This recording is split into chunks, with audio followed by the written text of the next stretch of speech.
Hi everyone, it's been a little while since I've done this, but what I want to do today is talk quickly and do a demonstration about the speed of a note taker. There's a lot of talk in the blind community and sometimes blind bullying that happens when someone says they use a note taker. So I kind of want to sort of show some reasons why someone might use a note taker in 2023 and also just explain why I like it. So I work with Braille displays for a living. It's what I do. So I love Braille and I love testing things and messing with them. I've used Braille displays since I was a kid. Had a Braille and Speak, when I was in elementary school. Then got the Braille Lite, and then went to the Braille Note for college. And now in front of me is the BrailleSense 6 Mini, and this is I love this device. It's amazing what it does for me, and I'm going to explain why I think a note taker is relevant. The speed. So this device is running Android 10, which already you kind of go, okay, that's old. Honestly, because of the way HIMS has done this, I don't ever really notice or care about the fact that it's Android 10. On a list, I talked to Judy, and Judy kind of commented that, security could be a problem. You may not want to bank or that kind of thing because of being so old. That's probably true. I'm not banking on this, so it's just not my use case, right? So it's something that I haven't really put a lot of thought into or put a lot of time thinking about. But what I use this thing for, it's amazing. The other thing is, HIMS is going to update this to Android 12, which I think is going to be good. But I mean, when you start using this, you don't stop and think about what Android version you're running. It doesn't matter, because the reality is you're not using TalkBack on this device. So that's one thing I think where HIMS and HumanWare sort of differ. So on the Braille Note Touch, they are using Android 9, and it's running TalkBack. And I think being a little bit more out of date there is a bit more troublesome than it is over on the HIMS side, because with TalkBack, they've increased and done a lot of work to do things like actions in TalkBack 13. With a device running Android 9, you can't take advantage of these things because I believe you have to have Android 12 to get the benefits of the actions. I'm not here today to compare HIMS versus HumanWare. That's not my intent with the video. I'm just explaining why I think sometimes on the HIMS side, the Android version is a bit overblown. The thing that matters is what version of the mobile screen reader they're running and how that works with the operating system. I think that's more important. So how you get around on the HIMS device, because there is no touch screen at all, it literally uses the Braille commands. So you can use first letter navigation, which is so fast. HIMS has a lot of videos on that, but I'm going to put that into really high perspective here in a second when I do the demos. But the really cool thing is, if you know how some website or app is laid out, you can fly on this thing. The problem comes in if you don't know how to get around an app, or you're discovering an app for the first time. I tend to not use the BrailleSense to do that. It's kind of frustrating, and I wish it were better. I don't know how they can make it better, because, I guess like in Chrome and Edge and Kiwi and all these other things, if I could move by like headings, or if I could have some of the typical way of moving, it would probably make that a lot more enjoyable for me. And I might do more discovery on the BrailleSense. But until that's here, it's sort of not great. Now, HIMS does have a browser that they built themselves. I'm not typically a fan of these browsers a lot of the time because they're just missing so many things.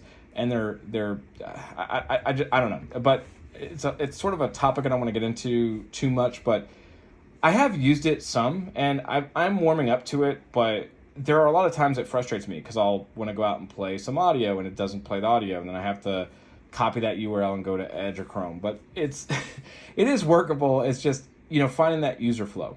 And as I've gotten older, I have realized that there's never going to be one tool that satisfies me. I think the iPhone's pretty close, but the iPhone's annoying me lately. I mean, the fact that you have a lot of audio issues, the fact that there's When you go to a website and look at a news story, it tells you 3 seconds to skip ad or 2 seconds to skip ad. And I understand you can install, different ad blockers and different things to stop all this stuff, but it just becomes a nuisance, and it's just very frustrating. And then if I'm trying to use it with my Bluetooth headphones, then there's just problems there as well. So what I call the Note Taker is a Braille first device. And why I call it that is because when I'm using this device, Braille is its primary focus. Where if I'm using just your typical Braille display, it's sort of a third wheel to the iPhone. Like, it depends on the iPhone to give it content. On this device, I can actually go out there and get content on my own using Braille, and I love that. I'm a big Braille guy, more than I thought I was. Truthfully, when I got this, it sort of changed how I do things. I use my iPhone way less, and depend on this way more. And it's not because I can't do something on my iPhone. It's just because the speed, and I'm going to demo that right now. So I'm going to turn off speech. Okay, there we go. And I'm just going to walk you through this. So I'm doing all this with the Braille display. So I'm going to open up TuneIn Radio first, and I'm going to probably have to turn this up just a bit. So it's going to start playing a station that I left off with. I think it's going to be Antioch Old Time Radio, maybe. Find out. Yep. So I'm going to hit pause on this because we're going to go back up. And you can do this. I'm going to just mainly show you speed today. I'm not worried about keystrokes and all these things for you to understand. But I'm going to hit L and go to library. And then I'm going to hit the number 9 and go down to 97.5 WAMG. So that's now playing. So now I'm going to turn that back down real quick. Sorry, it's a little loud. So we're going to go back up, and we're going to go back to Antioch Old Time Radio. Actually, no, I'm going to go to AM 970. We're going to do that. To give you a little bit of difference here. So now I'm going to go back up, and I'm going to go back to 97.5. And then we're playing that. And now I'm going to go down to 94.3. It's another one of my favorite stations here in Louisville. We're now playing that. And then let's just say I want to go to Antioch Old Time Radio. I mentioned that earlier. Here it is. It's playing now. And I'm doing all this in Braille, all this on the device itself, on the BrailleSense 6 Mini. And it's just such a really fun experience. So I'm going to go ahead and close this, but you can tell like how fast and how fluid that was, right? Like I think there's like, even on the iPhone, like, yeah, you can hit like B chord to go back and like, but you can't get down to, even like using like containers and different things, you can't get down to that content. Like, I was just in library looking at my most recently played stations. So like, let's just say I wanted to open this up, and so we're gonna play this Antioch again. Because I closed it completely. But like, let's just say I wanted to go back to my library, and I wanted to play my favorite radio station, sports station. It's called the Big X, and there it is. So I mean, it's simply as fast as that. Like, going from and I just couldn't do that, or can't do that as quickly on the iPhone. I mean, I could probably get within a few, like, I don't know. It's hard to justify time, but like, just when I compare them side by side, it feels so much more better on the BrailleSense. And I love this first letter navigation. It's just something that it's overlooked. Like, like I said, if you know how to get around an app, it really does create a different experience. So I'm going to go to SiriusXM to kind of do the same thing. So I'm in search. So I'm going to do a search for 56, the highway. So I'm in the box. I'm going to tab off of that and then hit T for the highway, because it brings it up in my search there. So now it's playing the highway. So now let's say I wanted to play channel 84, which I think is College Nation. So I type in College Nation, or channel 84, and then I tab off of it. I didn't know what that was actually called, so I just tabbed over to it. But it was playing as quickly as that. So if I want to do channel 58, which I think is called Prime Country, yep, there it is. We're playing. Boom. It's just so fast on how you can do this. Now, as I mentioned, if you're scrolling around, it can be a little bit more frustrating. Like, if you didn't know the Sirius app, or didn't know, like, maybe you wanted to like look at all the different rock stations and see what was playing, that could be a bit more challenging. It could be a bit more frustrating. Like, dealing with lists is a little bit annoying to me, and I'm hoping that HIMS will have a fix. Like I said, they're going to update this to Android 12 in the future, and and maybe a bit more of a newer mobile screen reader. So maybe we're going to get some updates there.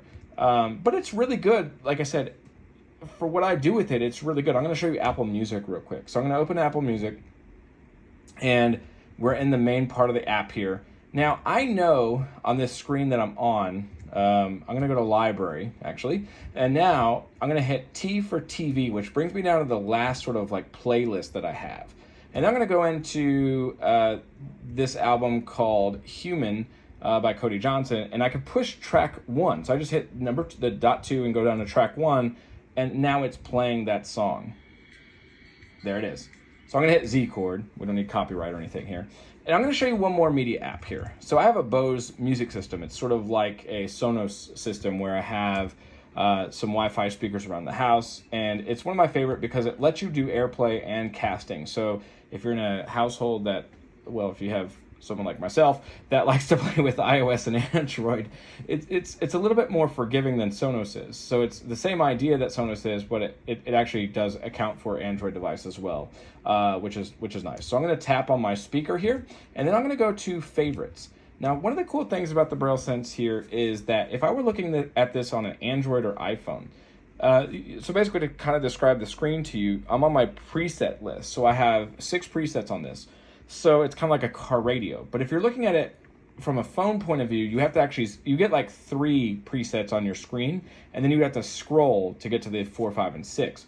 But on this, like for example, if I wanted to go to channel 2, which is 94.3 The Wolf, which I was telling you about, it's now playing on my speaker. If I hit channel 3, we're now playing a country radio station. And then if I hit number 5, we're going to go to a Elevations channel, which is on Sirius XM, and there it is. Once it stopped playing, that is actually I'm gonna hit stop. That's actually the Bose loading. That has nothing to do with the BrailleSense. So it just takes a second to kind of go, from app to Wi-Fi or whatever.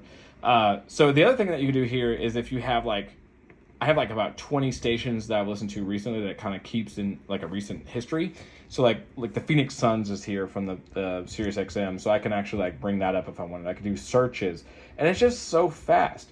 And the final thing I'll say on this whole speed thing is if you use the HIMS media player, which has a radio database in it as well, you can also add your own URLs. I've done that I found the Portland Sea Dogs, which is one of my favorite minor league teams to listen to, and I was able to upload that to my media player, and now I could just play that in there. And one of the great things about doing that or having the HIMS media player itself is you can actually control that as its own volume. So if I'm writing a document and I want to have something just sort of in the background, I can do that.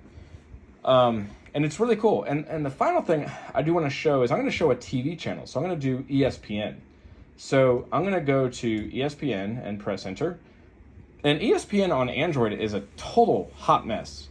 You actually can't use, this was as a month ago before I got the BrailleSense. When I last looked at this on Android, it didn't let you use Explore by Touch. So you actually had to swipe down through the whole app, which was highly annoying. You could swipe left to at least get to the scroll bar at the bottom and get to some places, but it was really annoying. But with the BrailleSense 6, it doesn't matter because I can move in between these things. So I'm going to go to watch, and then I know that the softball tournament's going on, so I'm going to go over here to search, and I'm going to press enter, and I'm going to write in the word softball. There we go. Yep, spelled it right. I'm not the best speller in the world. All right, so now what I'm going to do is I am going down to featured, live. I'm kind of coming through here and looking at this.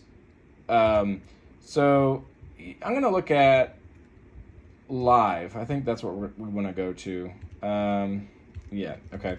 And then it took me back to the edit box. But now what I can do is I can actually see, I'm actually looking down here, and I can see Arizona, and it's live. So I can see Conference USA Championship. It doesn't tell me who's playing, but I'm going to press enter on that. And hopefully this will play. Yep, there it is. So we're actually playing this game. I don't think it's actually, it's showing live. It may be over. ESPN's kind of bad about keeping that up to date. And I can hit Z chord and get out of that. But the fact that I can actually navigate this app so easily, it's actually easier even on this than it is on iOS for me, because iOS has its own challenges as well with the app. It's not the best app. ESPN could do some work. But what I wanted to show here, said that twice, but what I wanted to show is the fact that you can get around this operating system so quickly, and that you can do things that are fun. A lot of times when these devices are shown, it's to show like the educational side or the productivity side, and that is important because obviously you're spending a lot of money for this device. And I do like write a lot of poetry, and I do a lot of other things in my personal life that I love to keep on this device and love to do on this device. And the other thing that's really cool is the fact that you can upload to OneDrive. So I can write some poetry on this and then upload it to OneDrive and then finish it off on my Mac if I wanted to, or finish it off on my PC. It doesn't matter. So I love having that sort of capability.